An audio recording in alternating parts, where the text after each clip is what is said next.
Bienvenue sur Mediapart pour les rendez-vous de Mediapart, cette rencontre avec les abonnés, les non-abonnés également.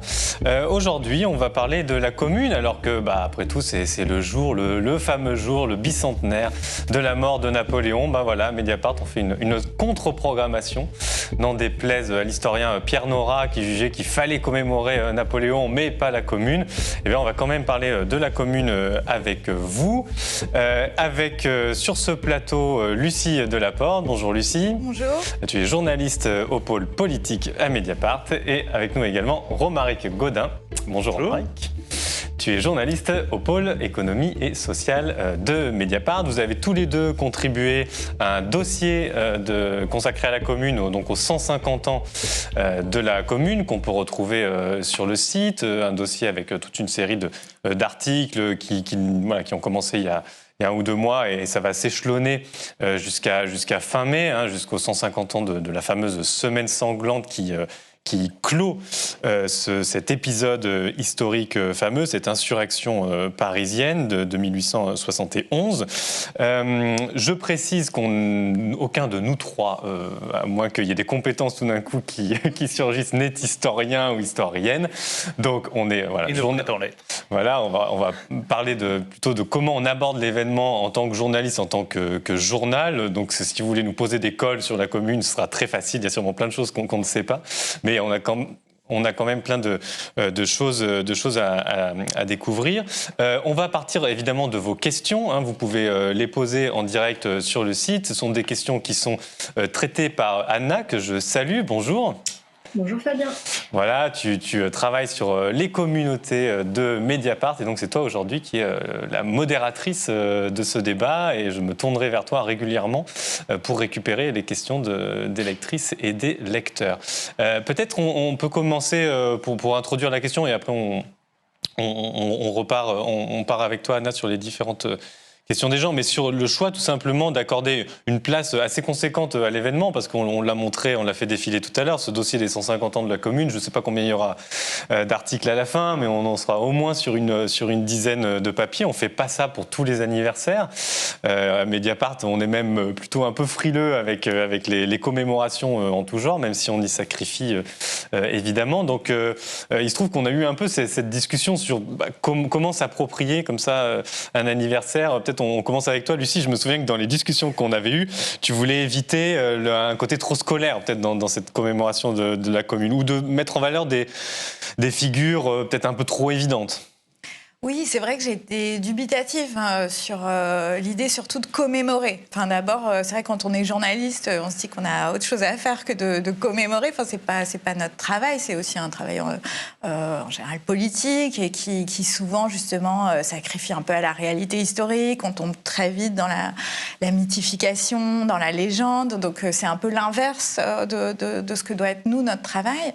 Et puis on n'est pas historien, donc voilà. Et puis par ailleurs, c'est vrai que j'avais un peu des interrogations sur la gauche aujourd'hui, qui est quand même confrontée à des défis immenses. On est en train de vivre une crise incroyable, qui demande, je pense, qui requiert que la gauche se pose des questions fondamentales. Et donc j'avais un petit peu peur du côté, on va aller, la gauche qui va caresser ses vieilles reliques comme une vieille dame un peu gâteuse qui se dit que voilà, c'est son passé qui reviendra peut-être jamais. Voilà, donc je trouvais qu'il y avait des débats, en tout cas, à se poser pour ne pas être uniquement, comme peut être une certaine tradition militante, mais dans le mythe de la commune. Voilà. Donc, Bon, on espère qu'on aura évité cet écueil. Romaric, je te laisse rebondir là-dessus, d'autant qu'on va venir peut-être sur le détail du papier que tu as fait, on ne va pas tout de suite rentrer dedans, mais toi, justement, en parlant d'un sujet comme la Banque de France, il y a des querelles là-dessus, est-ce qu'ils auraient dû la prendre, pas la prendre, justement, ça pose des questions pour aujourd'hui, même si, évidemment, il faut respecter le contexte de l'époque. J'ai l'impression que ce qui te motive aussi dans cet événement, c'est ce qui nous lègue aussi comme apprentissage pour des gens qui cherchaient, qui étaient en quête d'une autre société. Oui, je crois que c'est ça qui est intéressant et pour rebondir sur ce que vient de dire Lucie, je pense qu'effectivement, le problème, c'est de commémorer en tant que tel un événement, c'est-à-dire de le considérer comme mort et enterré. Et d'une certaine façon, moi, si je veux être un peu provocateur, je serais plutôt pour commémorer la mort de Napoléon Ier, parce qu'il est mort et enterré, c'est fini, on n'en parle plus.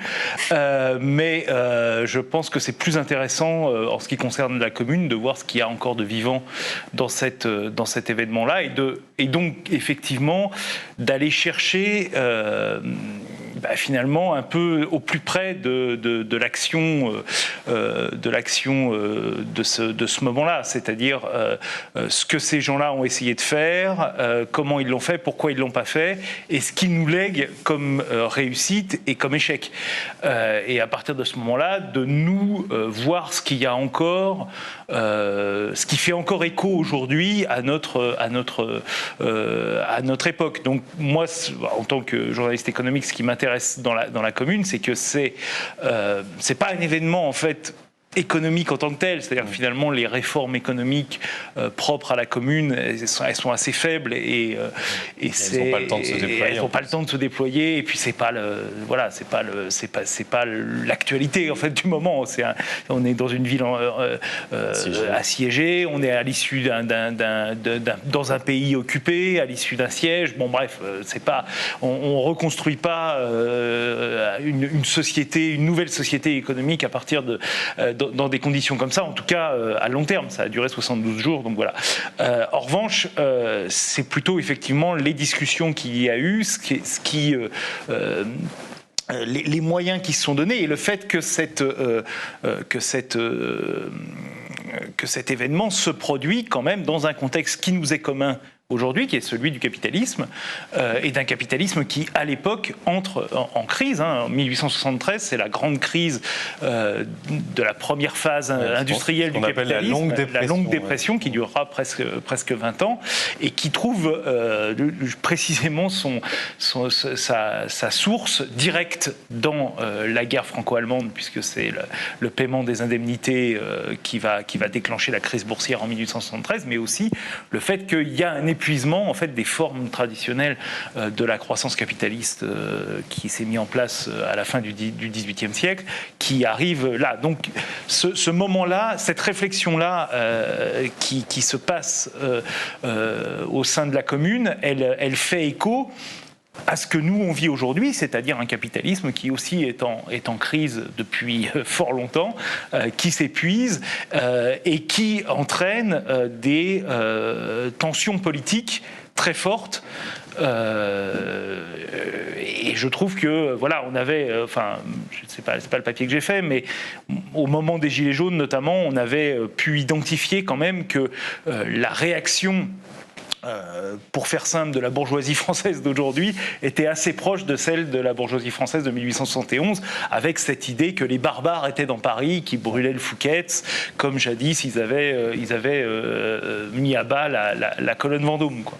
Il y a un papier d'Antoine Perrault d'ailleurs sur le traitement médiatique des Gilets jaunes à ce moment-là qui rappelle un peu comment les Versaillais parlaient des communards. Et puis peut-être juste pour terminer là-dessus, c'est vrai que ce que tu dis sur l'aspect résonance, c'est vrai que moi j'avais reçu l'historien Quentin de Luermoz pour une émission vidéo, et lui toute cette réflexion, et ça se retrouve dans notre série aussi, c'est de voir que la commune reste un objet qui est approprié aujourd'hui par des mouvements d'émancipation, par des gens qui sont en quête d'alternatives. Alors c'est fait en sélectionnant, en braconnant un peu dans ce qu'a été la réalité historique de la commune, mais c'est une référence qui voyage dans l'espace, dans le temps, de manière assez remarquable pour un épisode qui a duré 72 jours. Donc ça c'est en soi un sujet.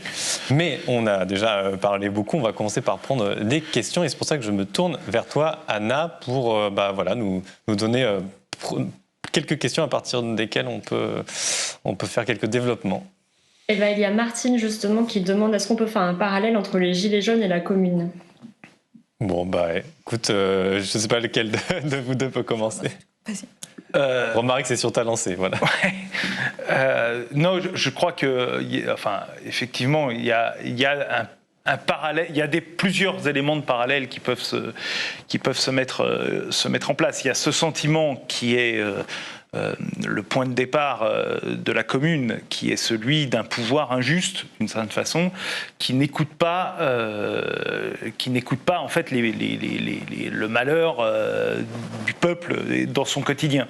Le 18 mars 1871, c'est effectivement cette tentative de se saisir des canons de Montmartre, mais derrière ces canons de Montmartre, il y a l'existence de la garde nationale comme force de protection du peuple parisien face à une Assemblée nationale qui représente le peuple français dans son ensemble, mais qui est une Assemblée nationale réactionnaire et qui, effectivement, est perçue par les Parisiens, par la majorité des Parisiens en tout cas, comme finalement étant totalement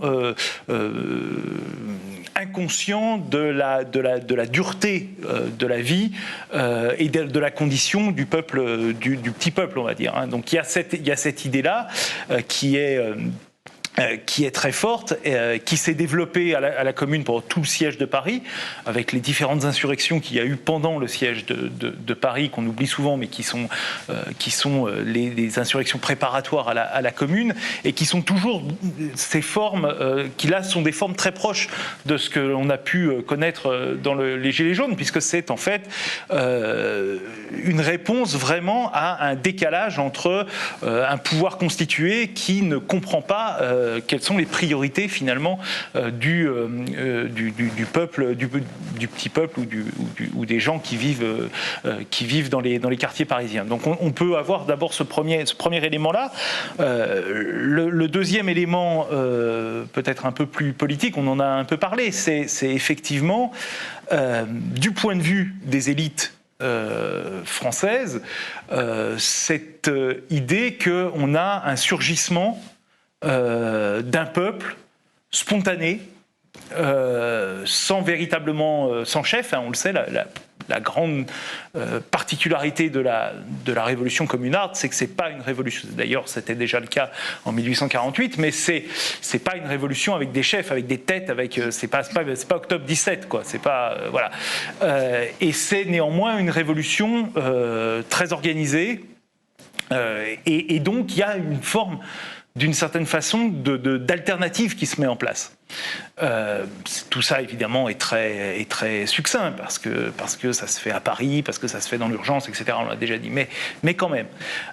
Et donc, il y a ce danger profond qui est ressenti par les élites françaises de l'époque, comme étant touchant finalement à ce qui fait la base de la société bourgeoise de l'époque, et ça, je trouve qu'on l'a retrouvé au moment en 2018-2019 avec les Gilets jaunes, c'est-à-dire qu'on avait cette idée que les barbares étaient dans Paris. Il y a effectivement le Fouquet, mais pas seulement. Les premières journées des manifs des Gilets jaunes qui sont assez violentes, on a ce sentiment et ce traitement à la fois médiatique, mais aussi de la plupart en fait des élites politiques et économiques de France, que effectivement les barbares sont sur le point de prendre les points du pouvoir républicain. Et donc on a cette opposition entre, d'un côté, le peuple qui élit ses représentants et obéit à ses représentants en retour pendant la durée d'une législature ou d'un mandat présidentiel, et puis ce que Adolphe Thiers appelait en 1850, c'était 21 ans avant la Commune, mais quand même, la ville multitude, c'est-à-dire celle qui s'agite, qui veut le pouvoir, qui veut gouverner directement. Voilà. Et c'est bien cette différence entre le peuple et la multitude qui est le point commun pour moi entre en fait trois révolutions qui sont juin 48, mars 71 la Commune, et puis aujourd'hui les Gilets jaunes. D'autres révolutions ont connu ça aussi, mais je crois que c'est un point vraiment très fort, c'est que effectivement la lecture qui a été faite par le pouvoir en 2018 des Gilets jaunes est très proche finalement de celle qui a été la lecture de la Commune par les Versaillais, enfin par le pouvoir, encore une fois, de l'Assemblée nationale à l'époque, hein, de Versailles en mai 1871. Lucie, je te laisse rebondir, et peut-être avec une question supplémentaire, parce que toi, au moment du Gilet jaune, tu as fait pas mal de reportages, tu as eu à voir la réalité assez composite des Gilets jaunes, et ce qui était vrai aussi de la commune. Parfois, on a simplifié en leur collant des étiquettes, mais en fait, évidemment, il y avait des sensibilités politiques extrêmement diverses au sein de la commune. Oui, c'est ça. Ce qui est intéressant, c'est que effectivement, le mouvement des Gilets jaunes est quand même très hétérogène, très protéiforme. On l'a raconté.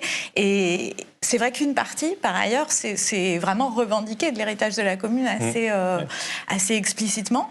C'est toute la partie qui s'est organisée en assemblée des assemblées, celle qu'on a beaucoup racontée à Commercy, à Saint-Nazaire. Je pense à l'historienne aussi Ludivine Bantini qui a beaucoup interrogé ce rapport entre Gilets jaunes et la commune. Voilà, il faut rappeler que c'est une partie du mouvement. C'est une partie clairement à gauche, voilà, qui ne représentait pas tout le mouvement. Mais ce qui est sûr, c'est qu'il y avait le parallèle, c'était s'auto-organiser, le refus du chef, effectivement, et puis toute cette tradition communaliste. Voilà. Donc ça a irrigué une partie du mouvement. Pas forcément en communication avec tous les ronds-points qui, pour certains, avaient une culture politique au contraire beaucoup plus verticale, qui était beaucoup plus dans une culture autoritaire, hein, il faut bien le reconnaître. Donc voilà, c'est juste ce que je voulais dire. Voilà. Et du coup, j'en profite aussi pour renvoyer, parce que Ludivine Bantini donc, est passée, il y a une émission qui est disponible avec elle, hein, c'est en accès libre, elle est passée à l'air libre pour parler de la commune. Par rapport à ce que tu disais sur le communalisme, on avait reçu ensemble Laurent Jean-Pierre, donc, qui était venu nous parler de son bouquin sur les Gilets jaunes, mais où il avait toute une réflexion sur le communalisme, avec ses réactualisations depuis la commune, notamment Murray Bookchin, hein, qui regarde ça d'un point de vue écolo. Romaric, tu voulais... Non, je voulais juste rebondir sur la diversité, c'est un élément important, tu l'as dit sur la commune, mais on aurait tort effectivement de voir dans la commune, et j'en parle un peu dans le papier sur la Banque de France aussi, un bloc effectivement de pensée. En fait, ça discute tout le temps. Quand on lit Lissa Garay, hein, qui est le grand historien qui est à l'intérieur et qui raconte, même s'il faut toujours critiquer les sources effectivement, mais lui il raconte les discussions au sein de la commune, et en fait ça s'engueule tout le temps. En fait, ils sont pas d'accord sur grand chose. Et il y a aussi, à l'intérieur de ce mouvement, des mouvements, alors plutôt minoritaires, mais il y a aussi des mouvements assez autoritaires, hein, hérités de la Révolution française, mouvements jacobins, des mouvements blanquistes, qui sont des mouvements qui, effectivement, sont plus sur... Il y a une grande discussion à la fin de la commune, lorsque la pression versaillaise est très forte, autour de la notion de comité de salut public. Est-ce qu'il faut créer un comité de salut public en référence à la Révolution de 1793, et aussi pour s'extirper du fait que le seul lieu de pouvoir effectif de la commune, c'est l'assemblée de la commune. Donc c'est ce lieu de discussion permanent où on a du mal à définir une stratégie, etc. Donc la question autour de l'autorité, etc., elle est présente aussi au sein de la commune. Et donc il y a une diversité qui est... à mon avis, assez proche de celle qui était celle des Gilets jaunes et qui s'explique. C'est-à-dire, ce sont des gens qui ne sont pas là pour prendre le pouvoir, en fait. Ce ne sont pas des gens qui ont décidé, lorsqu'ils étaient adolescents ou jeunes adultes, de faire des études pour devenir des dirigeants politiques. Ce sont des gens qui se retrouvent avec le pouvoir parce que, effectivement, ils ne peuvent plus supporter, en réalité, le pouvoir qu'il aurait imposé. Et donc, voilà, ils font... Il y a ce côté un peu qu'on a retrouvé aussi chez les Gilets jaunes, hein, ce côté un peu spontané, parfois contradictoire, parfois un peu brouillon, etc. Et effectivement, ça dure 72 jours, donc voilà, ça dure le temps que ça dure, et c'est pas, on construit pas une culture politique en 72 jours. Et d'une certaine façon, c'est un peu le problème qui se pose aujourd'hui aux Gilets jaunes. C'est de quelle culture politique construire à partir de ce moment. Plutôt que de prendre le pouvoir, c'est la volonté de ne pas être dominé. Ça, c'était Machiavel disait qu'il y avait deux humeurs. Il y avait celle des grands qui dirigent et puis celle des petits qui ne veulent pas être dirigés, qui ne veulent pas être dominés. Que le conflit politique naît toujours de ça. Anna, je me retourne vers toi pour une autre question. Oui, une question de Karima. N'est-il pas trop compliqué de parler des commémorations de cet événement alors que de nombreuses actions étaient prévues mais empêchées par la crise sanitaire ? Pour nous, je crois pouvoir répondre que non, c'est pas trop compliqué, dans le sens où on a la chance d'avoir un journal qui est en ligne, qui est numérique, donc on peut écrire beaucoup de choses, on peut encore tourner des émissions, recevoir des gens à ce propos. Après, oui, c'est vrai que il y a des tas de manifestations qui n'ont pas eu lieu, alors qu'elles étaient prévues. Beaucoup de gens s'étaient impliqués là-dedans. On avait peut-être envisagé des partenariats à ce sujet, mais qui pourront pas se faire. Pour toutes ces raisons, mais enfin, ça ne nous empêche pas de faire nous une couverture, bien entendu. Peut-être on prend une autre question. Oui, une question de Clément. Comment expliquer qu'on parle si peu de la commune dans le parcours scolaire normal, et notamment des massacres qui ont eu lieu à Paris quand les Versaillais reprennent la ville ? Alors est-ce que vous avez des pistes là-dessus, Lucie, qui a couvert l'éducation pour un certain temps à Mediapart? Oui, ouais, voilà. Et c'est vrai que... Et ça rejoint d'ailleurs le débat qu'on avait au tout début, où je me disais, est-ce que c'est notre rôle de journaliste de participer à des commémorations ? En fait... même sur les Gilets jaunes, on a un rôle particulier, je pense, pour rendre compte d'une mémoire qui a été occultée quand même. Et c'est ça qu'il faut... Voilà, moi, c'est ça qui fait que je me dis qu'on a aussi un vrai rôle en tant que journaliste à faire un peu de la pédagogie ou en tout cas à reparler de cet événement. C'est effectivement très peu enseigné, très mal enseigné. Ça reste dans les programmes scolaires extrêmement succincts. Et encore une fois, je me réfère à des réflexions qu'avait Ludivine Bantigny, que je trouve vraiment intéressantes. C'est que la commune a notamment beaucoup réfléchi à l'éducation. Elle est à l'origine, en termes...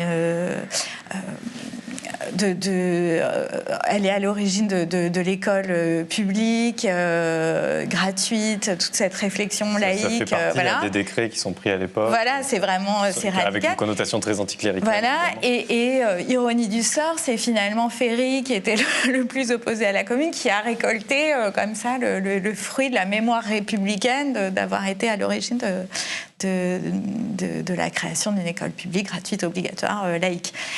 Donc il y a eu effectivement une occultation qui et c'est assez fascinant, qui se poursuit encore aujourd'hui. Et bon, moi j'ai travaillé un tout petit peu sur les femmes et la commune, mais on retrouve un peu le même schéma d'occultation et donc de nécessaire réappropriation, en général d'abord militante, mais de cette histoire. Voilà, c'est sûr qu'il y a encore beaucoup de travail à faire, en tout cas dans l'éducation nationale, pour rendre compte de façon un peu plus claire de ce qu'a été la commune. Ouais, peut-être du coup j'en profite dans ces histoires d'occultation. C'est des discussions que j'avais eues avec Quentin Deluermos que j'avais reçu dans ce studio. C'est vrai que d'une part il y a quelque chose, je le dis aussi pour avoir un peu travaillé sur la notion de république qui est employée à tort et à travers dans le débat public, souvent dans un sens quand même très conservateur. Mais le grand historien de la commune qui est Jacques Rougerie, un des premiers grands historiens à documenter sérieusement cet épisode, travailler dans les archives, fait une interprétation selon laquelle la commune, pour lui, est l'aboutissement d'un long 19e siècle où chemine de façon un peu souterraine depuis la Révolution un républicanisme qui n'est pas le républicanisme qu'on connaît aujourd'hui qui a gagné, mais un républicanisme beaucoup plus populaire, plébéien, qui pense le pouvoir par en bas, en fait, le pouvoir issu d'en bas, avec toutes les questions de réalisation qu'on évoquait tout à l'heure. Donc il y a cette histoire longue dont la commune est le fruit. Elle va ensuite inspirer des réflexions stratégiques, on dira peut-être un mot, Romaric, dans le mouvement ouvrier aussi, parce que la commune, c'est à la fois un épisode d'une certaine manière glorieux, mais aussi terrible, mais aussi sanglant. Donc ça pose plein de questions stratégiques quand on prétend occuper le pouvoir pour le coup plus que 72 jours. Et puis défendait Quentin Deluermos, c'est aussi un événement qui permet de voir si on se situe non plus du côté de ceux qui cherchent une société alternative, mais du côté de ceux qui mettent en place un ordre politique. Lui, il montrait bien que les années 1880, c'est aussi un moment de consolidation des États, autour notamment de la domination de plus en plus croissante du capitalisme sur les vies, tout simplement. Donc c'est un peu un événement charnière à partir duquel on peut tirer plein de fils. Donc en ce sens, il y a sans doute un aspect pédagogique à tirer peut-être davantage dans la scolarité, mais de façon générale dans le débat public. Je ne sais pas si tu voulais rajouter quelque chose. Oui, je pense qu'il faut rappeler quand même que alors on ne sait pas exactement combien il y a de morts à la semaine sanglante. Les évaluations varient entre 10 000 40 000. Ouais. Mais quoi qu'il arrive, la commune, si on ajoute à ça la répression de l'insurrection de juin 48 à Paris, où il y a à peu près 6 000 morts, peut-être un peu moins, enfin bref, il y a des milliers de morts, quoi. Et en fait, ça fait de la France quand même la championne de la répression des mouvements sociaux du 19e siècle. C'est-à-dire que on voit ça nulle part quand même. C'est quand même assez incroyable de voir que l'ordre bourgeois français qui s'est mis en place en fait avec la Révolution française et notamment avec le Directoire et sa consolidation avec l'Empire, et c'est pour ça qu'on n'est pas complètement hors sujet en ce 5 mai, cet ordre bourgeois où se met en place toutes les structures vraiment du capitalisme français, l'importance de l'État, la création des sociétés anonymes, les codes du commerce, tout ça, tout ça est mis en place à ce moment-là.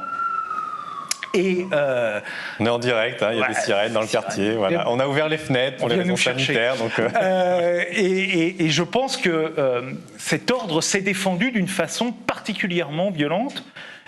Et de façon quasiment unique alors en même Europe que c'est un peu le paradoxe. J'évoquais la République. Normalement, c'est les débuts. Alors le régime met du temps à se mettre en place, mais c'est les débuts de la Troisième République. Alors qu'en Europe, on a des tas de monarchies qui persistent.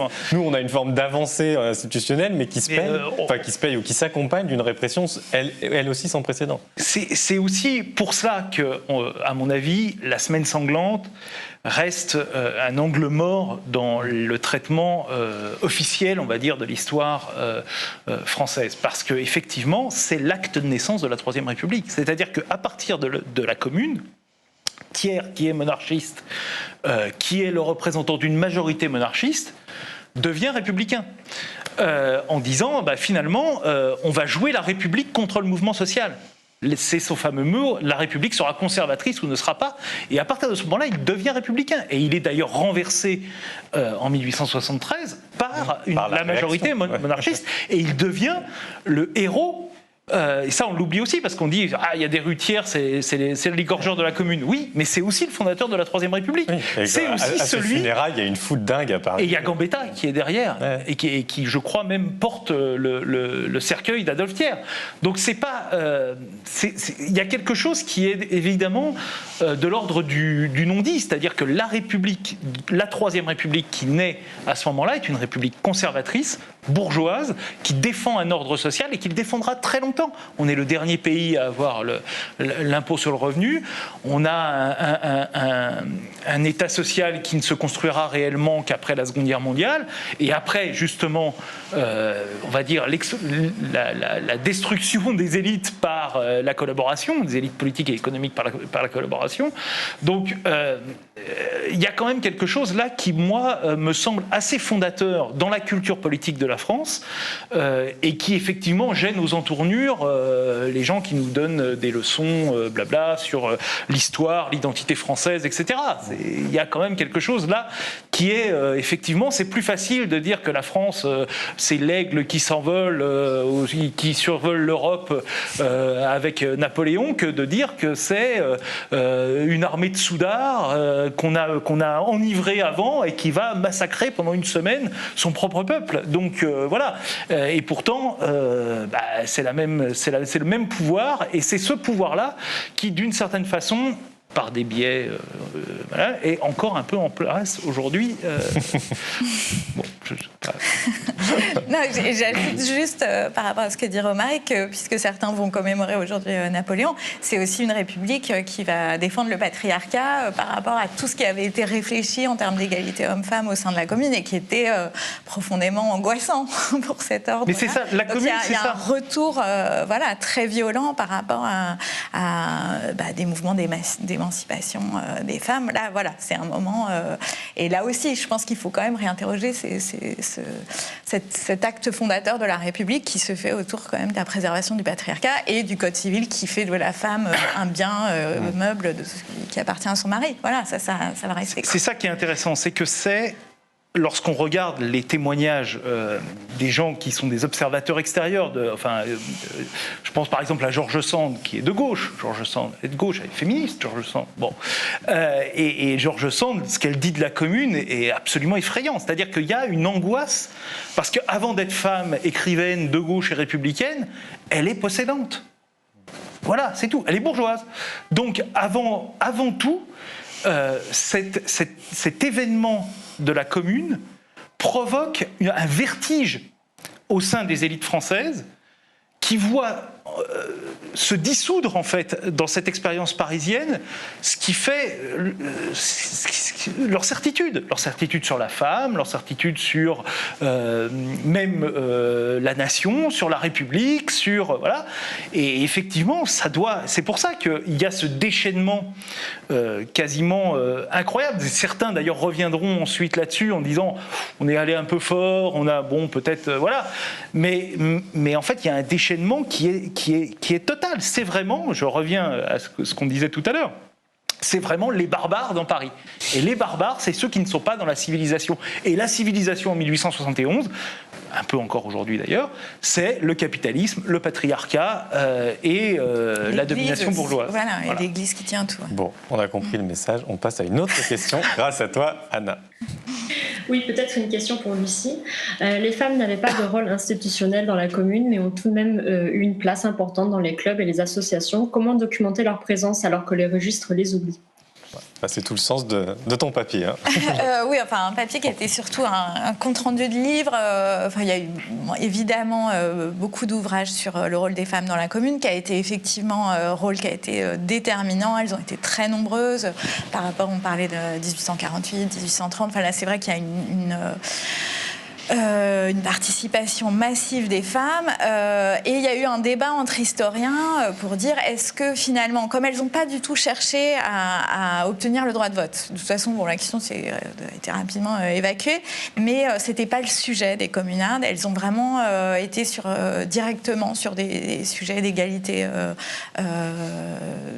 travail égal, salaire égal, des sujets fondamentaux aussi qui étaient sur le mariage, la reconnaissance des enfants dits naturels. Enfin, c'était en fait des questions qui se posaient réellement aux femmes et où finalement il y avait aussi un peu une mise à distance du jeu électoral qui avait été très perverti sous l'Empire. Donc voilà, une espèce de distanciation. Donc non, c'est relativement bien, enfin c'est documenté, c'est-à-dire qu'on a quand même beaucoup de comptes rendus, des débats. Alors même si c'est compliqué, c'est souvent les débats qui ont lieu dans les clubs, c'est quand même beaucoup des hommes qui en ont fait des comptes rendus. Donc parfois, on voit bien une espèce de mise à distance. Elles sont parfois un peu montrées comme hystériques. On sent, voilà, il y a quelques filtres. Mais par ailleurs, les femmes ont aussi pas mal écrit. Je pense à la journaliste André Léo, évidemment à Louise Michel, qui a énormément écrit, beaucoup raconté.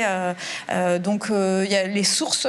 Les sources sont nombreuses. Et donc moi, je vous renvoie aussi au livre vraiment intéressant de Caroline Eichner, Franchir les barricades, qui, à travers le portrait de 3 femmes, André Léo, Elisabeth Mitrieff et Paul Minck, raconte justement des itinéraires un peu moins connus, un peu derrière la grande figure Louise Michel. Ouais, c'était une autre question qu'on avait reçue en amont là, de notre émission. La figure de Louise Michel est très connue, largement exploitée. Est-ce que ça n'a pas contribué à invisibiliser les nombreuses femmes qui ont participé ? Bon, c'est pas sa faute à elle, hein, mais...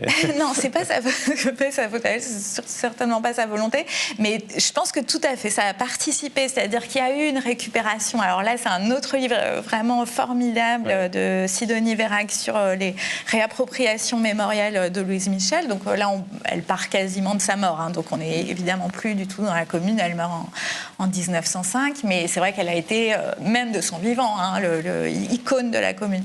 Et d'une certaine façon, outre, elle raconte des choses assez intéressantes dans les débats entre communistes, anarchistes. Son anarchisme a été vraiment gommé. effacé de l'histoire. C'est ce qu'elle dit dans l'émission qu'il fait avec elle. Elle dit que quand le PCF se l'approprie, évidemment, il gomme soigneusement. Il gomme totalement, voilà. Et d'une certaine façon, alors bon, il y a cette part de l'histoire qui est voilà, occultée, même sur la figure de Louise Michel, mais je pense que c'est aussi faire des légendes, c'est aussi une façon de les neutraliser.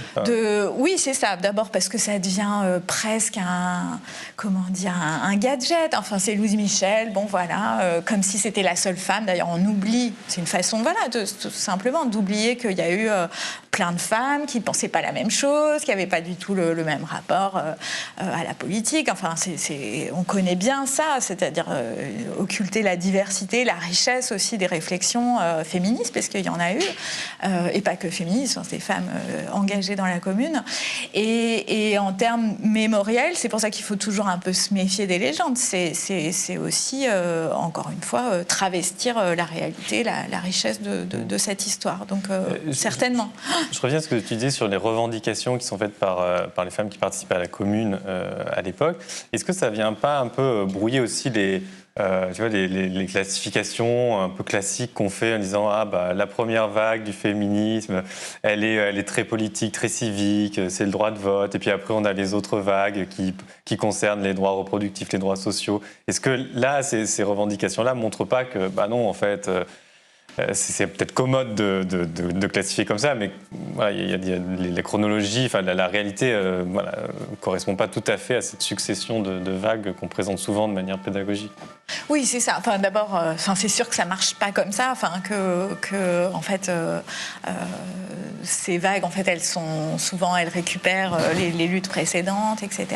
Peut-être quand même moi, je pense que c'est intéressant sur l'histoire du féminisme qui a aussi un peu occulté les féminismes de la commune, qui était le fait d'ouvrière, qui effectivement était peu attaché aux droits civiques. Et donc, d'une certaine façon, il y a un féminisme bourgeois qui ne se sent pas tributaire de cette histoire-là et qui a construit sa propre mythologie en oubliant ces femmes, tout simplement. Et voilà, donc ça, je pense que c'est aussi intéressant, même dans la façon dont parfois est raconté le féminisme comme... une histoire comme ça, un continuum linéaire. En fait, non, il y a des débats très, très profonds, et qui...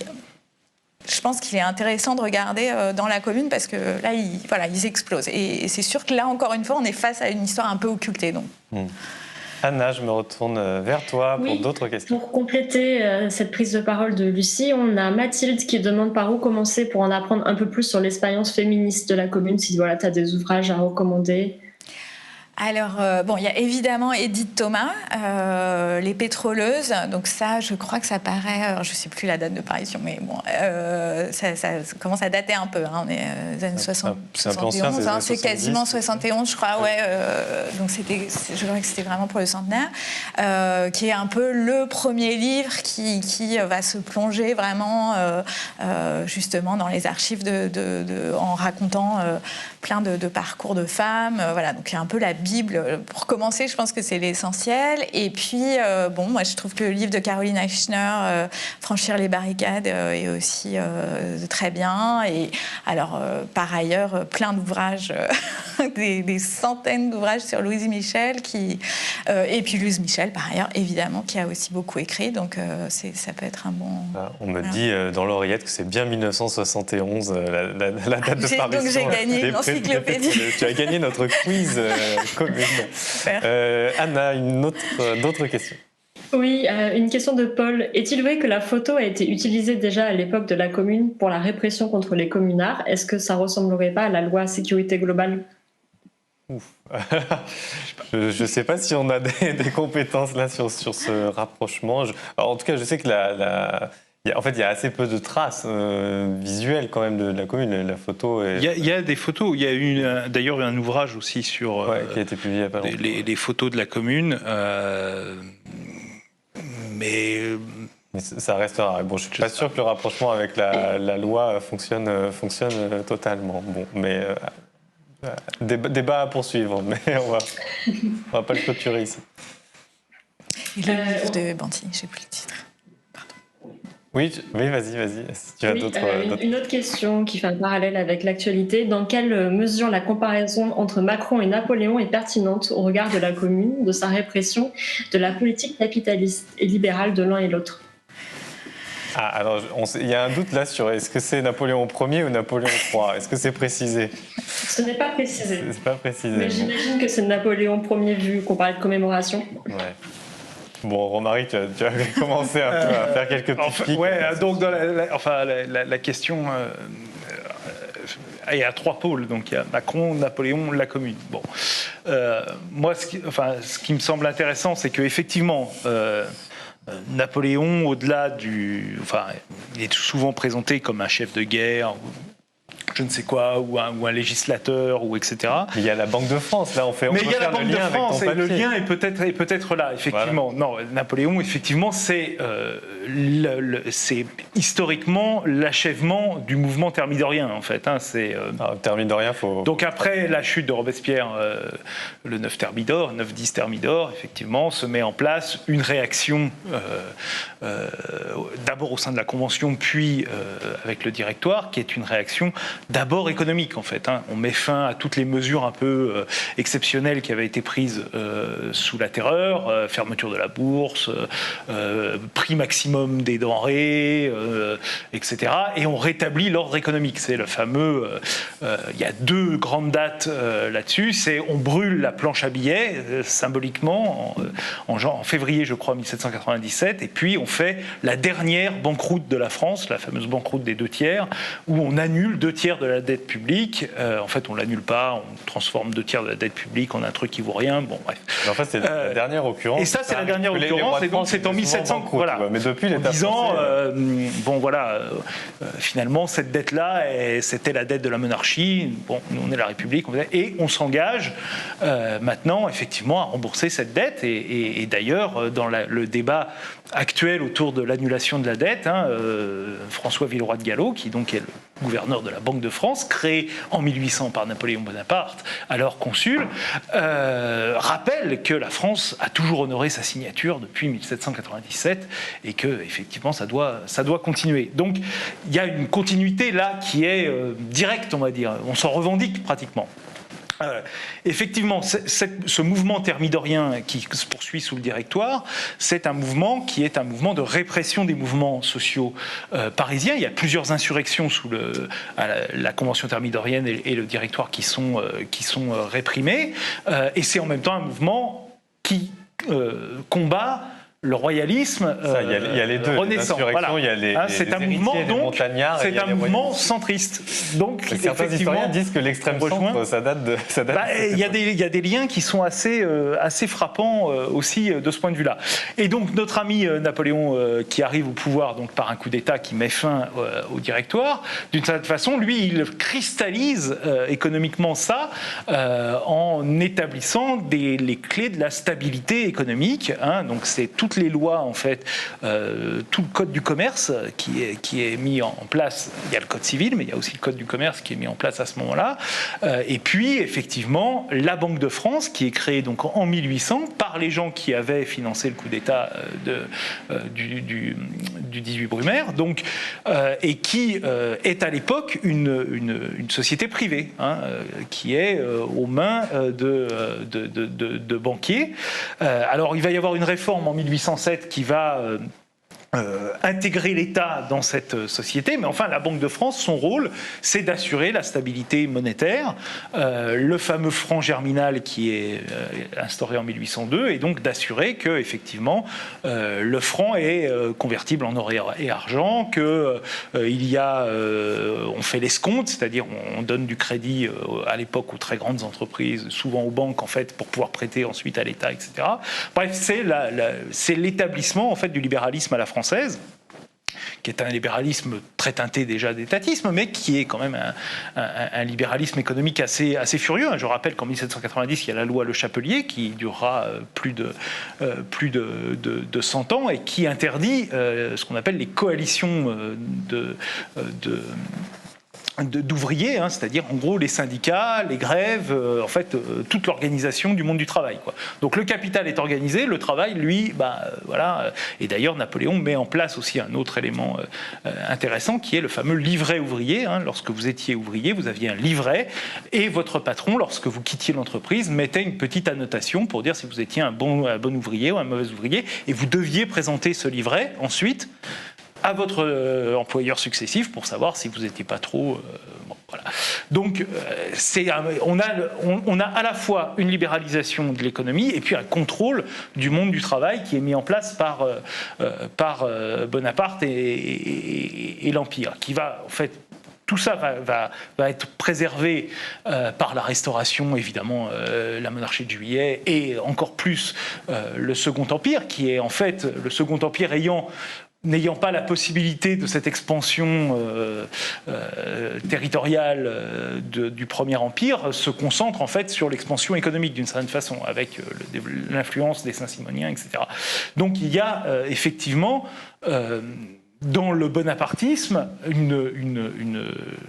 bonapartisme au sens large, c'est-à-dire Napoléon Ier et Napoléon III, effectivement une composante économique assez forte, et qui est une composante effectivement libérale, si on veut, en tout cas, qui est une composante capitaliste très marquée.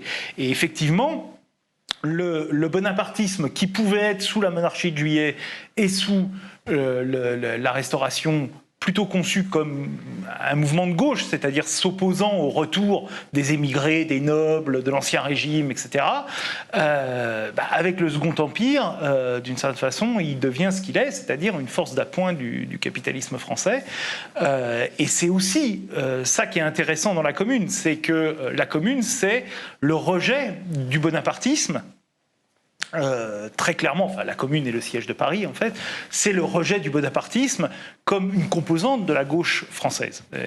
On parlait des Gilets jaunes et de ces tentations parfois autoritaires, etc. En fait, depuis la Commune, le bonapartisme est exclu du mouvement progressiste, parce qu'on sait, on a vu avec Napoléon Ier ce qu'était le bonapartisme en temps de guerre, mais on a vu avec Napoléon III ce qui pouvait être en temps de relative paix, mais en tout cas voilà, c'est une force d'oppression du monde du travail, et c'est aussi là-dessus, la Commune est très violente contre le Second Empire de ce point de vue aussi. Alors Macron dans tout ça, il est assez peu chef de guerre, donc il lui reste effectivement le côté économique. Moi, l'interprétation que je fais de la politique de Macron, c'est que c'est effectivement une volonté d'en finir avec ce qui a été construit après la Seconde Guerre mondiale, l'État social qui a été construit après la Seconde Guerre mondiale, non seulement, pas forcément, on va dire, dans le détail, etc., mais en tout cas dans l'esprit. C'est-à-dire que il faut remplacer la solidarité par la compétition, et tout cela se met en place. Enfin, on ne va pas rentrer dans le détail de la politique de Macron, mais voilà. Et je pense qu'il y a effectivement un conflit qui s'est cristallisé aussi dans les Gilets jaunes, entre une tradition française qui rejette cette politique en faveur du capital, parce que c'est une politique qui, dans l'histoire de France, a été d'une violence inouïe, et c'est là où on retrouve la Commune, et c'est là où on retrouve juin 48,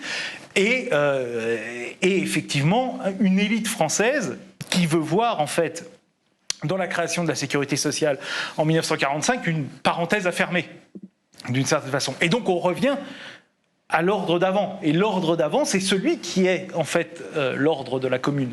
Et c'est pour ça qu'on est frappé, et je reviens, on se répète beaucoup, mais tant pis, on est frappé par le parallèle, alors moins Napoléon, mais le parallèle entre les discours de Thiers et les discours de Thiers dans toute sa carrière, que ce soit lorsqu'il était ministre de la monarchie de Juillet, député de la Seconde République ou président donc de la Troisième République, enfin chef du pouvoir exécutif, de Thiers et d'Emmanuel Macron, dans la vision qu'il a du peuple, dans la vision qu'il a de l'économie, dans la sacralisation de la propriété, dans effectivement le fait que l'impôt est perçu comme quelque chose d'extraordinairement négatif, quand le marché est perçu comme quelque chose comme une forme d'organisation sociale modèle. Et effectivement, c'est tout ça que les communards, sous des formes très différentes d'ailleurs, mais c'est tout ça que les communards ont rejeté.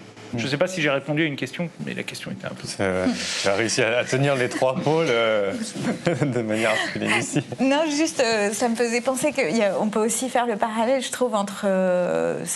j'y pensais quand on parlait des Gilets jaunes, mais là, ça me frappe, entre la manière dont la presse de l'époque a décrit les communards comme des animaux, comme des hordes dangereuses, sauvages. Et on ne peut pas ne pas penser à la façon dont les Gilets jaunes ont été décrits aussi par les chaînes d'infos, par des éditorialistes. Enfin, c'est assez fascinant le parallèle où il y a vraiment eu, alors je pense, pour ne pas m'étendre trop sur les femmes, mais les femmes, les pétroleuses, cette figure de la femme dangereuse, etc. On a retrouvé au moment des Gilets jaunes, il y a eu une presse qui est venue en défense du pouvoir et en défense de l'ordre de manière assez parallèle, il me semble. Il faut lire les chroniques de Maxime Ducamp, qui est donc un ami de Flaubert et journaliste au Figaro à l'époque, qui décrit en fait la commune imaginée par le bourgeois qui est cloîtré dans l'ouest parisien et qui a peur des barbares, justement. Et effectivement, le parallèle avec ce que la presse conservatrice, les chaînes de télé, etc., décrivaient des Gilets jaunes est vraiment tout à fait frappant. C'est vraiment étonnant. Ouais, c'était une des questions qu'on avait d'ailleurs... En amont de l'émission, on entend un chat, c'est chez toi, Anna? Le chat est réveillé. C'est mignon, on a un happening félin. Voilà. Mais peut-être on va enchaîner sur d'autres questions. Oui, on a plusieurs questions qui se recoupent sur les communes en province. Qu'est-ce qui se passait dans le reste de la France au moment de la commune à Paris? Que diriez-vous des communes en province? Y a-t-il eu des insurrections similaires dans d'autres villes? La réponse est oui, il y a des insurrections similaires. Ça va être présent dans le dossier petit à petit. Effectivement, il n'y a pas eu que à Paris qu'il y a eu des communes, même si je pense qu'on peut se mettre d'accord pour dire que le moment parisien est quand même un peu isolé par rapport à ce qui se passe en province, mais il y a Lyon, que je vais essayer de documenter dans les jours à venir. Il y a Marseille également. Il y a une forme de commune à Alger. Donc ça a été raconté par Nicolas Chevassiot-Louis, et c'est un article qui est déjà publié dans le dossier des 150 ans, où il raconte, ça c'est un cas très intéressant, Alger, parce que là on est vraiment dans un moment contradictoire, typiquement. C'est-à-dire qu'on a à Alger des Français dont une partie sont envoyés sur ce territoire depuis 1948. Tu évoquais, Romaric, 1848 réprimés. Il y en a une partie du coup qui ont été envoyés de l'autre côté de la Méditerranée en Algérie, qui font partie donc des Français d'Algérie, des colons français en Algérie, au moment où le territoire est en train d'être conquis, d'être mis sous administration française. Et donc Nicolas Chevassiot raconte bien comment au fond, il y a une commune avec un côté très républicain, paradoxalement assez antimilitariste aussi, en disant on ne veut plus des gouverneurs militaires à Alger et plus globalement en Algérie. On veut être des citoyens, nous aussi, à part entière de la nouvelle République française. Mais ce projet-là, cette revendication-là, qu'on peut considérer comme démocratique, et émancipatrice, etc., s'accompagne en fait d'une acceptation totale de l'ordre colonial. C'est-à-dire que ces revendications de la commune d'Alger s'accompagnent d'un désir de poursuivre en fait la colonisation, ou même de relancer la colonisation de l'Algérie. Donc c'est ce que raconte Nicolas dans son papier. Donc voilà, ça c'est par exemple une autre réalité locale qui existe. Donc il y a Lyon, je l'ai rappelé. Quentin de Luyermoz aussi dans son article évoque des insurrections beaucoup plus petites, beaucoup plus modestes, qui durent très peu de temps, mais qui attestent quand même que voilà, il y a des échos en province. Il parle notamment de la petite ville de Thiers, et si mon souvenir est bon, c'est celle qui est un peu connue pour les couteaux. Mais donc voilà, ça dure à peine, je crois, une journée ou quelques journées à peine, mais il se passe quelque chose. Et après, alors c'est pas directement une commune, mais il y a une sorte de coïncidence chronologique où en Martinique, on a une insurrection importante, où là, on a une demande d'émancipation, pour le coup, d'Antillais colonisés par les Français. Donc l'esclavage a été aboli, mais disons qu'il n'y a pas de citoyenneté égale. En réalité, c'est des citoyennetés à plusieurs vitesses encore à l'époque. Et donc, quand la République arrive, on demande la vraie égalité. Et donc là, il y a quelque chose qui se joue de justice raciale, si on veut employer les mots d'aujourd'hui, dans l'insurrection de la Martinique. Je ne sais pas si vous avez des choses à dire sur les communes en province. En tout cas, on va continuer à le documenter dans le journal et on prend une autre question. Alain nous demande, est-ce que la commune a eu des répercussions à l'international dans d'autres pays ou dans les colonies, comme tu as commencé à en parler? Alors, peut-être, je ne sais pas si je vous redonne aussi la parole. En tout cas, je renvoie souvent à cet entretien, mais c'était vraiment l'objet du bouquin de Quentin Deluermoz qui montre, ça je trouve ça intéressant, que la commune est peut-être un des événements les plus médiatisés à l'échelle globale. Alors, il a vraiment fait tout un travail de données, de data, comme on dit aujourd'hui, où il regarde les occurrences dans la presse internationale, et alors ça va jusqu'en Russie, jusqu'en Asie, jusqu'aux États-Unis. Et la commune, beaucoup plus d'ailleurs que la défaite vraiment militaire de la France en 1870, est un des événements de l'époque qui est le plus commenté, le plus traité dans les journaux. Donc ça, c'est assez spectaculaire. Il y a un écho international, en fait, dès cette époque, dès l'événement lui-même, en fait. Et je crois que ça culmine d'ailleurs avec l'écrasement de la commune. La semaine sanglante est extrêmement commentée dans le monde entier, ce qui contribue peut-être à expliquer pourquoi aujourd'hui encore, dans le monde entier, on retrouve des références à la commune, y compris au Mexique, par exemple. Je ne sais pas si vous vouliez rebondir là-dessus, Romaric. Il y a eu, en fait, un certain nombre il y a eu des vagues, qui ont. Enfin, ça reste une référence, y compris en dehors. D'ailleurs, beaucoup plus, puisque en fait, l'écrasement de la commune en France a quand même mis à mal, tué en partie le mouvement ouvrier français pendant une vingtaine d'années. Et donc, la France, qui était en avance en fait dans le mouvement, dans le socialisme international, va prendre du retard. Mais c'est une référence qui va être reprise plusieurs fois. C'est assez peu connu, mais il y a la commune, notamment à Murcie, à la fin de la première République espagnole en 1873, qui se revendique aussi de la commune de Paris, qui sera écrasée d'ailleurs par la République espagnole, qui deviendra juste après à nouveau une monarchie. Il y a surtout un impact sur l'organisation du mouvement ouvrier international, puisque c'est après la commune, en fait, l'international qui a été fondé en 1864 va exploser. Et la première internationale va donc s'achever en 1872, en grande partie sur le constat d'échec de la commune de Paris. Et donc il va y avoir toute une réflexion autour de pourquoi la commune a échoué et comment s'organiser pour ne pas justement renouveler cet échec-là. Et donc il va y avoir des réflexions qui occupent toute la partie qui va de 1871 à 1917 autour de cette question-là, avec deux grands mouvements. Le mouvement plutôt orthodoxe allemand, qui va être, on participe d'une certaine façon à la vie politique pour pouvoir modifier pour pouvoir parvenir à la révolution à maturité, on va dire. On va travailler le peuple. En construisant une grosse organisation qui entretient. On construit finalement la société alternative, et une fois qu'elle est devenue l'équivalent de la société, le vieux monde tombe de lui-même. Donc ça, c'est la vision du SPD allemand, d'une certaine façon un peu aussi des travaillistes anglais, mais sous d'autres formes, mais voilà, c'est une vision pacifiste et voilà. Et puis il y a la version léniniste, effectivement, qui dit, en fait, ce qui manque à la commune, c'est une organisation, c'est un parti, et c'est une volonté de prendre le pouvoir et d'assumer en réalité la prise du pouvoir et le contrôle de l'État. Et entre ces deux grands mouvements, finalement, ceux qui sont dans une logique qui était plus proche de celle de la commune, les mouvements conseillistes, anarchistes, syndicalistes, vont avoir une certaine force à la fin des années 1890, début des années 1900, mais n'arriveront jamais véritablement à s'imposer entre les deux, notamment parce qu'on les renverra en permanence à cet échec de la Commune. Lucie.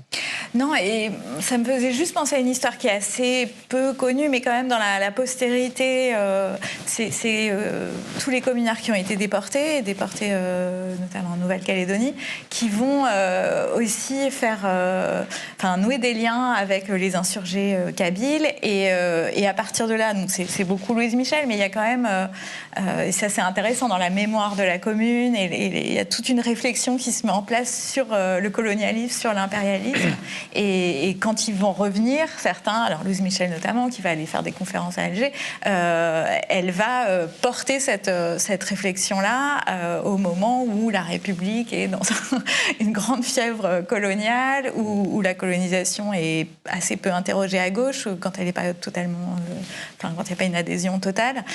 Donc c'est intéressant de voir que voilà, il y a des mouvements assez souterrains qui sont quand même marginaux, mais voilà. En tout cas, il y a cette histoire-là aussi qui s'est poursuivie et qui a circulé dans l'Empire français. Et ça va être repris, le terme de commune va être repris en fait dans d'autres pays et à d'autres moments du mouvement ouvrier à plusieurs reprises, notamment en Chine. Il y a 2 communes de Shanghai, une en 1927 qui sera écrasée par une alliance entre le PC et le parti de Chiang Kai-shek, et puis la deuxième pendant la révolution culturelle, où effectivement il va y avoir une partie des ouvriers qui vont prendre Mao au mot et qui vont créer une commune de Shanghai qui sera elle aussi d'ailleurs au final réprimée par Mao lorsqu'il se rend compte que la révolution culturelle lui échappe. Donc voilà, et d'ailleurs en Russie avant 17, il y a la révolution de 1905 et on ne parle pas de commune de Saint-Pétersbourg. Si, il y a aussi une commune de Saint-Pétersbourg à ce moment-là. Il y a évidemment les communes au Mexique, au Chiapas, où évidemment on se revendique. Ce qui est intéressant, c'est qu'effectivement, avec l'effondrement du bloc soviétique et donc la remise en cause en fait de la doxa léniniste, et puis effectivement avec ce qui est devenu la social-démocratie par ailleurs, il y a quand même un nouvel espace qui s'est ouvert pour réinterroger justement des pratiques qui sont proches de celles de la commune. Donc on voit ça au Mexique, mais on voit ça chez nous avec l'ASA, avec les ZAD, avec ce genre de choses qui sont des héritiers revendiqués, plus ou moins directs, mais en tout cas revendiqués de la Commune de Paris. C'est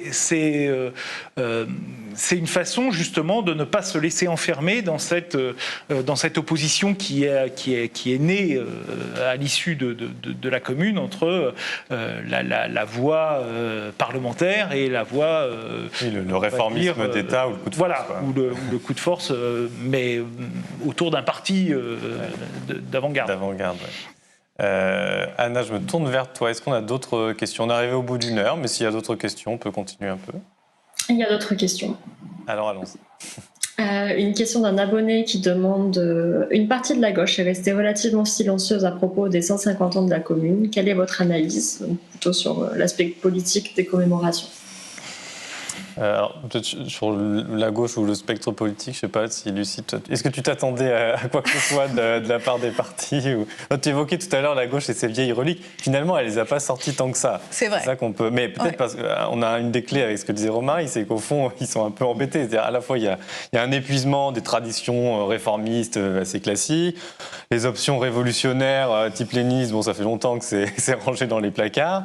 Et en même temps, on ne les voit pas. Les gilets jaunes, ils sont un peu passés à côté, ou en tout cas ils n'ont pas su comment bien aborder le mouvement, comment avoir prise dessus ou comment l'accompagner. Et en même temps, toutes les traditions que tu évoquais, les traditions conseillistes ou les traditions de pouvoir par en bas, on va dire que ce soit très présent dans la culture des partis de gauche aujourd'hui, quoi. Donc bon, ceci explique peut-être cela. Oui, on voit très bien qu'en fait ça les intéresse pas trop, peut-être pour s'inscrire dans une tradition qui est celle du mouvement ouvrier français, du mouvement social français, puisque c'est plus social qu'ouvrier la Commune, Bon, voilà, la France insoumise a un peu, enfin, quand même, a fait un peu de récupération, entre guillemets. En tout cas, c'est revendiqué. Il y a une interview très longue de Mélenchon, un hors-série de Politis, ce qui nous permet de saluer nos camarades. Mais je dirais enfin, moi, à mon avis, mais c'est personnel, hein, je pense que c'est tant mieux en fait, parce que ça évite effectivement ce dont Lucie parlait, c'est-à-dire cette espèce de récupération, de mythification, celle qui était à l'œuvre au sein du PC auparavant, c'est-à-dire pour les 100 ans de la Commune en 1971, c'était saluons nos morts, voilà, c'était les morts de la Commune, c'était les morts du Parti communiste français, donc effectivement il y a une réécriture de l'histoire qui empêche en partie cette réflexion sur ce qu'a réellement fait la Commune, ce qu'elle peut nous apporter, la réflexion qu'on peut avoir dessus. Voilà. Ça, c'est la version un peu positive. La version négative, c'est qu'effectivement, les malheureux sont tellement perdus à gauche que c'est une référence qui est à la fois encombrante et difficile à récupérer. C'est-à-dire, qu'est-ce qu'il récupère de l'action de la Commune aujourd'hui? Moi, ce que je trouve, c'est pas tellement l'absence de commémoration qui est gênante, c'est en fait l'absence de réflexion stratégique à partir de cet épisode historique qui dit des choses. Tu évoquais la réaction de la bourgeoisie et tout, ça dit quelque chose de la résistance des élites quand on veut du changement social.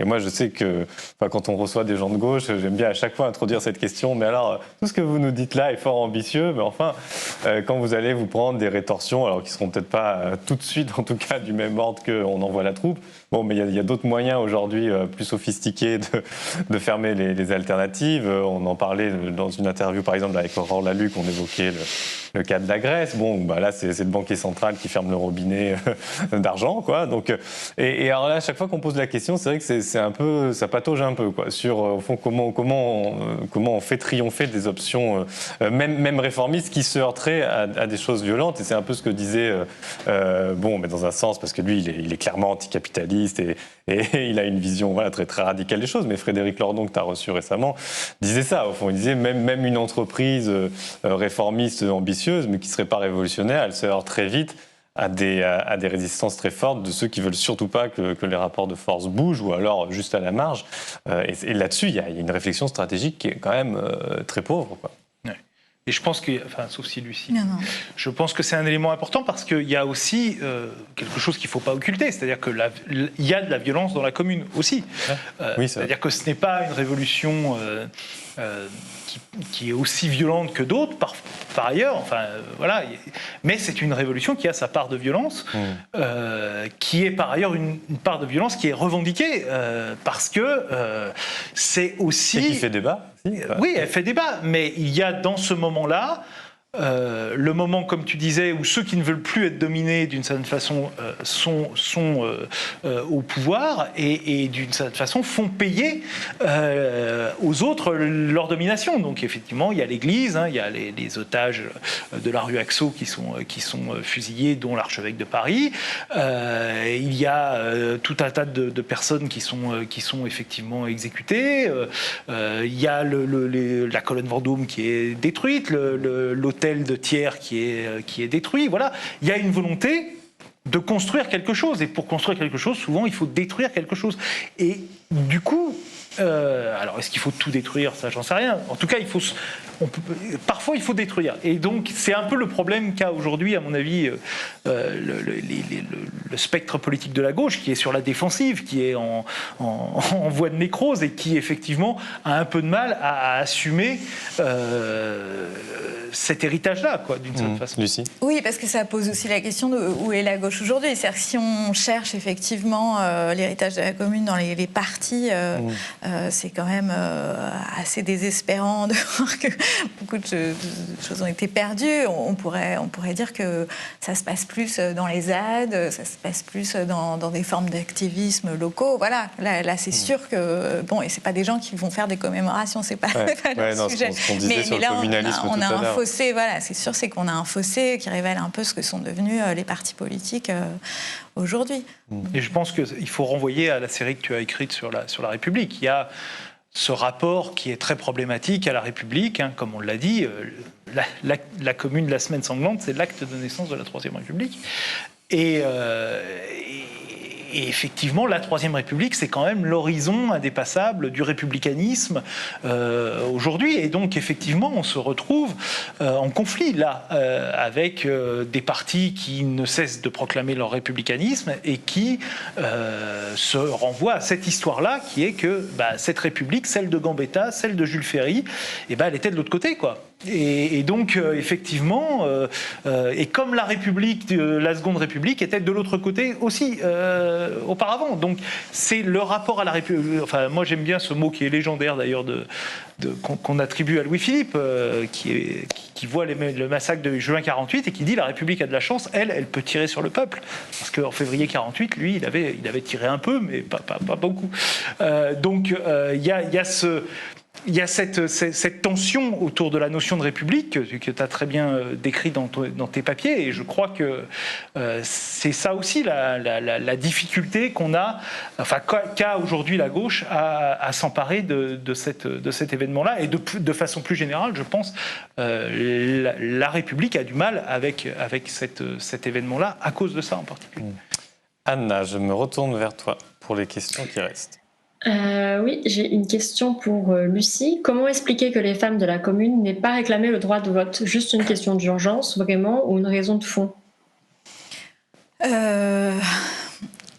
Non, alors, il y avait certainement une question d'urgence. Je pense que, par ailleurs, ce que je disais tout à l'heure, c'est qu'il y avait aussi une perte du crédit du geste électoral qui avait été totalement démonétisé par les grandes messes électorales organisées sous l'Empire. Voilà. Et donc, c'est sûr que c'était plus la priorité.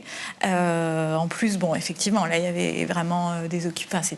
On était dans un régime d'urgence, mais je pense profondément, et ça reste d'ailleurs, je pense, à interroger dans l'histoire du féminisme, pourquoi on a fait de l'accès au droit de vote, voilà, comme ça, l'alpha et l'oméga, alors qu'effectivement, à ce moment-là, il y avait déjà une réflexion assez intéressante sur la manière dont tout ça pouvait être perverti et finalement renversé contre les femmes, enfin les femmes et les citoyens en général, mais il y avait déjà une réflexion assez intéressante sur l'électoralisme. Ouais. On l'oublie, mais sous le Second Empire, il y a le suffrage universel masculin qui a été rétabli, qui avait été suspendu par la Seconde République, c'est bizarre, mais c'est comme ça, et qui avait été rétabli après le coup d'État du 2 décembre. Ouais, mais sauf qu'effectivement, c'était un faux suffrage universel, puisque en réalité, les préfets faisaient les candidatures et les élections. Ouais. Anna, je me retourne vers toi. On a plusieurs questions sur la Banque de France, même si tu as commencé un peu à y répondre, Romaric. Pourquoi la Banque de France n'a pas été inquiétée par les communards? Qu'aurait pu changer la prise de la Banque de France par les communards? Alors ça, c'est la question que on évoquait en tout début d'émission, la question des leçons pour aujourd'hui. Et voilà, ce que tu développes dans le papier, c'est la question du pouvoir monétaire pour une expérience de transformation sociale. Ouais. Alors c'est une question qui est complexe. Moi, j'ai essayé d'y répondre, mais ma réponse ne vaut que ce qu'elle vaut. Comment j'ai compris ça? C'est en fait, on a vraiment quelque chose d'assez étonnant. C'est-à-dire qu'on a un respect de la Banque de France qui est quasi complet. C'est-à-dire que les communards vont chaque semaine voir le gouverneur puis le vice-gouverneur de la Banque de France pour demander de l'argent qu'il aurait prêté, soit d'abord sur le compte de la ville de Paris.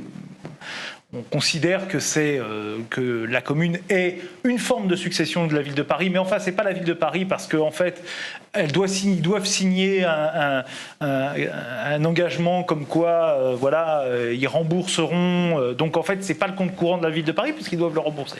Donc bon, la Banque de France a cette vision un peu insultante vis-à-vis de la commune, de dire vous êtes légitime mais pas vraiment, et puis ça passe, en fait ça se passe très bien. Donc tout ça est confié en fait à Charles Baillet qui est le responsable de la commune pour les affaires monétaires et qui va négocier en fait en permanence avec la Banque de France. Et ce Bellet, effectivement, il incarne un peu ce qu'on disait auparavant, c'est-à-dire sur la diversité de la commune. C'est-à-dire que dans la commune, il y a beaucoup de choses. Bellet, c'est un ami de Proudhon, qui est un personnage très complexe, qu'on a un peu interrogé aussi à Mediapart, notamment dans son rapport avec Michel Onfray, mais qui peut avoir donné lieu à des interprétations très progressistes et puis des interprétations beaucoup plus conservatrices. Et Bellet, il est entre les deux. C'est en fait un chef d'entreprise qui d'ailleurs a été député républicain modéré en 1848, qui a voté la répression de 1848. C'est assez amusant puisqu'il est un responsable de la commune et en même temps il a été député votant la répression en juin 48. Et puis les chefs d'entreprise, il fait des faillites, il fait des tentatives, il fait des choses, voilà, il rencontre Proudhon, mais grosso modo c'est pas quelqu'un qui veut modifier le régime économique. C'est quelqu'un qui respecte la propriété et qui en fait se fait complètement, adopte complètement le discours du gouverneur de la Banque de France. Et ce qui est intéressant, c'est que le discours donc de la Banque de France qui est porté par Bellet devant le Conseil de la Commune n'est quasiment jamais, et c'est quelque chose qui fascine d'ailleurs Lisa Garay à ce moment-là, qui fascinera ensuite Marx et Engels dans leur interprétation de la Commune, qui n'est jamais remis en cause en fait. Alors comment l'expliquer ? En fait, c'est vraiment le respect de l'argent, c'est-à-dire il y a quelque chose qui est encore considéré comme sacré. L'argent est le fruit en fait du mérite d'une certaine façon. Et là, on voit bien les limites de la Commune, c'est-à-dire que dans toute révolution, il y a effectivement des mouvements qui sont très en avance, qui vont très loin dans la modification des structures sociales, et puis il y a des forces de réaction, quoi. Il y a des forces des pesanteurs, voilà, qui ramènent à l'ancien monde. Et là, très clairement, le rapport à la monnaie, le rapport à l'argent était une force de rappel de ce point de vue. Et ça s'explique aussi, enfin moi il y a plusieurs explications évidemment, mais la première explication c'est effectivement aussi cette idée de la révolution, hein, qui est dans toutes les têtes. La Révolution française, c'est la référence de tous les communards. Ils sont obsédés par cette référence-là, et la révolution, c'est le chaos monétaire. Donc, on en a déjà parlé. Donc, il y a cette idée de dire on ne peut pas avoir recours à la planche à billets parce qu'on ne peut pas prendre la Banque de France, parce que la Banque de France, c'est ce qui nous a sorti du chaos monétaire de la Révolution. Donc, nous, on ne va pas faire la même erreur d'une certaine façon que celle-là. Il y a aussi l'élément que la commune se définit comme commune, elle n'est pas la République française, et que la Banque de France appartient à la France, elle appartient à la République. Et donc, effectivement, la commune, c'est quelque chose qui est très fort, notamment dans le mouvement proudhoniste, municipaliste, etc., elle ne peut pas se saisir de cette institution qui est une institution nationale qui appartient au pays. Ça peut s'expliquer. En même temps, la commune est en guerre contre l'armée nationale. Elle est en guerre contre l'Assemblée nationale. Donc, et c'est quelque chose qu'elle assume. Donc, bon, voilà, on voit bien qu'il y a quelque chose qui va au-delà de cet aspect-là, quoi. Et puis ensuite, il y a toute la pensée proudhonienne, socialiste utopique, etc., qui est une pensée qui a évité soigneusement la monnaie, parce que aussi, la pensée du 19e siècle, en tout cas en France, un peu moins au Royaume-Uni, mais en France, la pensée économique du 19e siècle évite aussi la question de la monnaie. Donc ça, c'est le premier élément. Très rapidement, qu'est-ce que ça aurait changé ? Je pense que ça aurait un peu tout changé, c'est-à-dire que en fait, la prise de c'est l'analyse que fait Engels de la question. La prise de la Banque de France, en fait, fait une pression sur l'ensemble du capitalisme français. C'est-à-dire que la Banque de France, c'est pas seulement des réserves. La plupart des réserves, d'ailleurs, l'essentiel des réserves étaient à Brest, parce qu'ils avaient déjà été transportés devant l'avancée allemande. C'est pas tant les réserves d'or et d'argent, mais c'est que la Banque de France, en fait, est la garante de tous les contrats de prêt et d'une grande partie des contrats entre entreprises et particuliers, et que donc, effectivement, détenir la Banque de France la nationaliser et la mettre au service du peuple, eh bien, c'est renverser en fait le système capitaliste. Et c'est de cela, en fait, surtout que le gouverneur de la Banque de France et son vice-gouverneur à l'époque avaient peur. C'était surtout, effectivement, que en entrant dans la Banque de France, on était en fait au point nodal du capitalisme français. Et effectivement, là, il y avait un danger qui était assez fort pour ce dernier. Bon, sur le pouvoir monétaire aujourd'hui et les questions d'annulation de dette, je renvoie à une autre série de Mediapart aussi. On retrouve ces questions de point nodal du capitalisme contemporain. Anna, je me tourne vers toi.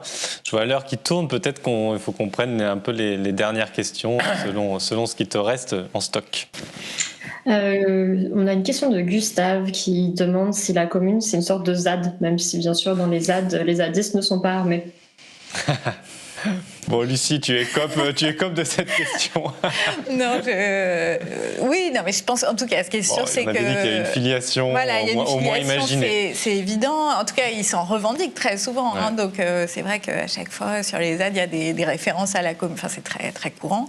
Et puis, voilà, après, c'est peut-être un peu schématique, mais en termes d'auto-organisation, de refus du chef, encore une fois, Voilà, donc c'est sûr qu'il y a, s'il y a un héritage, je pense qu'il est évidemment à chercher de ce côté-là, ça c'est certain. Voilà. Romaric, du coup, j'en profite, j'évoquais Lordon tout à l'heure, qui sur les ZAD, il dit oui, bon, c'est très bien parce qu'il préfigure d'autres choses, ça, mais en gros, il a un argument de dire, bon, au fond, c'est pas ça l'alternative, parce qu'au bout d'un moment, il faut passer à un niveau macro-social, parce que la division du travail, aujourd'hui, elle peut pas être reproduite à des échelles si petites. Est-ce qu'à l'époque de la commune, il y a, parce que tu évoquais la différence entre une commune, la commune de Paris, et l'espace national, ou ce qui est espéré comme étant le futur espace fédératif de toutes les communes de France.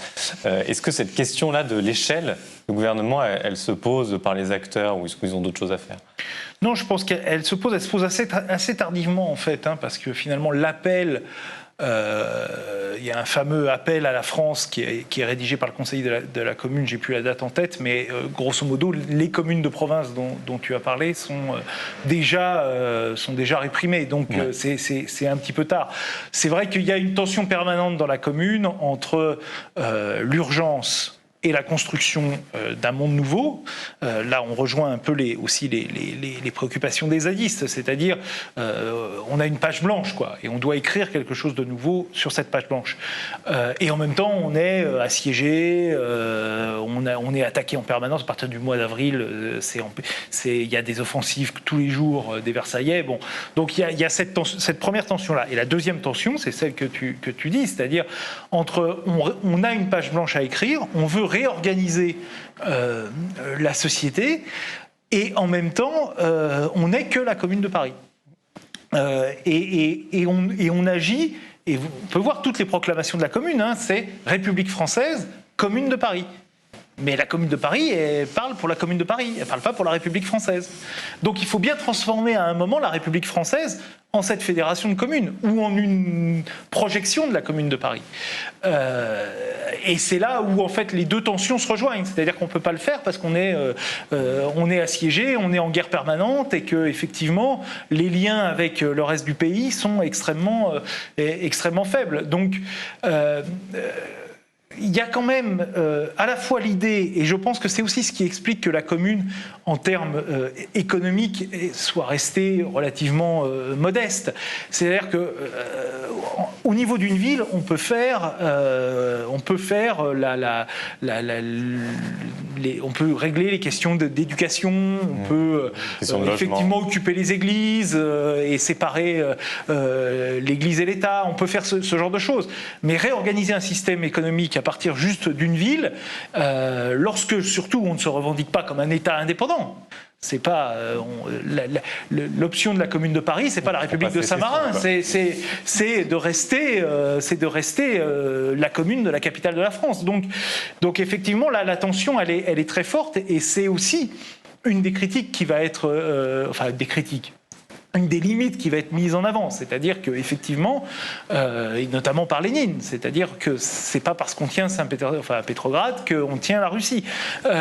Et donc, il faut mener la guerre civile, projeter la guerre civile en dehors de la commune. Donc, effectivement, ça, c'est quelque chose que les communards n'ont jamais véritablement envisagé de faire. Ils avaient déjà du mal à se défendre militairement, donc c'est vrai qu'il n'y avait pas cette idée de projection, et c'est peut-être aussi la limite qui fait que si on cherche une inspiration concrète, économique, de transformation de la société en termes de dépassement du capitalisme dans la commune, je parle en termes concrets, on va se retrouver très vite face à des limites très fortes, quoi. C'est pour ça que Marx en fait ne parle pas vraiment de ça quand il dit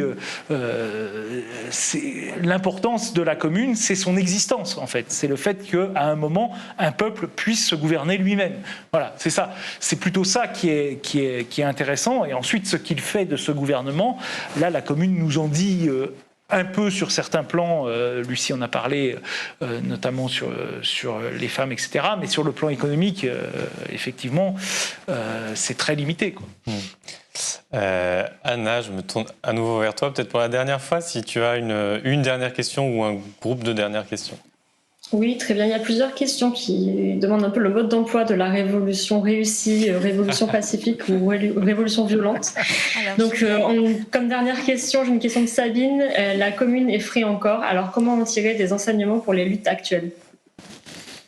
Alors, on a des questions sur effectivement, les luttes contemporaines, les inspirations à avoir sur... Alors bon, le mode d'emploi de la révolution, je crois qu'en fait, il a été trouvé par personne jusqu'à présent, et personne sur ce plateau, je crois, prétendra l'avoir, à moins que Romaric ait des velléités. Non, t'as un plan caché, peut-être, que t'as pas encore écrit dans le journal. Non.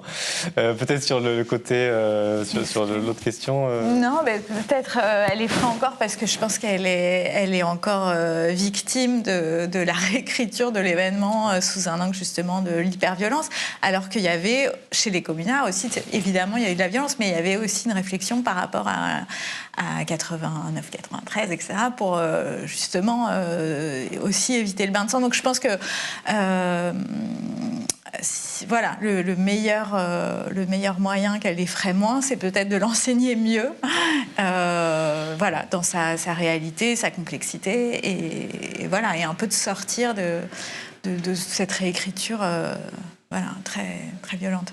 Ouais, je trouve que c'est assez intéressant de voir que la commune peut effrayer, alors que ce qui est effrayant dans la commune, c'est la répression. C'est ça. C'est pas la commune, en fait. Enfin, sauf si effectivement on estime que... Si on est pour l'ordre. Que la chute de la colonne Vendôme est plus grave que 20 000 morts. Mais ce qui est effrayant dans la commune, dans cette histoire-là, c'est la répression. Oui, c'est la façon dont l'ordre s'est réorganisé pour reprendre une ville avec des combats de rue. Enfin, pas rentrer dans le détail, mais vraiment lisez... beaucoup de nos lecteurs l'ont déjà fait, mais lire la semaine sanglante, enfin les détails de la semaine sanglante, c'est extraordinaire. Oui, parce que tu évoquais... Une guerre civile effrayante. Oui, tu évoquais la violence au sein de la commune, mais enfin disons que dans la répression, elle est beaucoup plus indiscriminée et beaucoup plus de masse là-dessus. Bien sûr, non, mais la violence, je l'ai souligné, mais par souci d'exactitude. Mais elle existe, mais effectivement, elle n'a rien à voir. Elle n'a absolument d'ailleurs rien à voir avec la violence qu'il y a pu avoir sur la révolution. Sur la Révolution française. Mais effectivement, c'est étonnant de voir que ce qui effraie aujourd'hui, et notre lectrice a raison, la commune effraie, comme les Gilets jaunes ont effrayé. Et ce qui effraie, c'est effectivement le renversement de l'ordre social, ou la tentative de... En fait, ce qui effraie, c'est véritablement son existence en acte. C'est-à-dire cette capacité à un moment de gens de dire à des gouvernants, on n'a pas besoin de vous. On est capable, en réalité, de s'organiser et en tout cas d'essayer de s'organiser sans vous. Et c'est ça qui effraie, en réalité. Et moi, je trouve ça plutôt bien que ça effraie. Mais à un moment, il faut remettre Ça veut dire, en réalité, que la commune est encore d'actualité, justement. C'est la différence avec Napoléon. Napoléon fait peur à personne. Pourtant, c'est un bougre, Napoléon. Il devrait faire peur. Mais il fait peur à personne parce qu'il est réellement mort, en fait. La commune, elle fait peur parce qu'elle n'est pas morte, en réalité. Bon, je crois qu'on ne trouvera pas de meilleure conclusion. Donc, je te remercie, Anna, pour avoir assuré ce lien avec les lectrices, les lecteurs de Mediapart. Merci à toi. Et puis merci à vous de nous avoir suivis, d'avoir suivi ces échanges qui sont disponibles en replay, en accès libre. Et puis rendez-vous sur le site pour tout ce qu'on y publie. Rendez-vous sur notre dossier des 150 ans de la commune. Je le disais en début de ce programme, on a toute une série de papiers qui vont continuer à être publiés jusqu'à fin mai. Et puis rendez-vous au prochain rendez-vous de Mediapart. Salut.